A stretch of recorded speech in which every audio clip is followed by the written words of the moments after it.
Malapit ako ng palpitin. Oo nga eh. Okay lang po. Okay lang naman eh.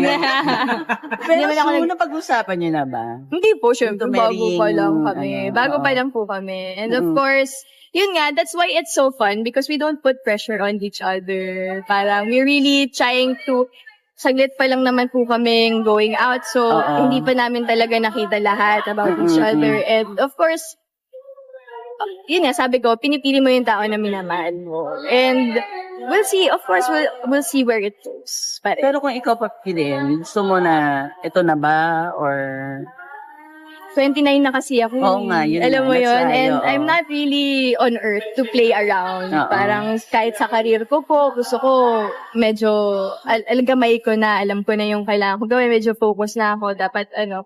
So, sana po, I hope it turns out for the best. Really, because so far, I've been having the best time with it.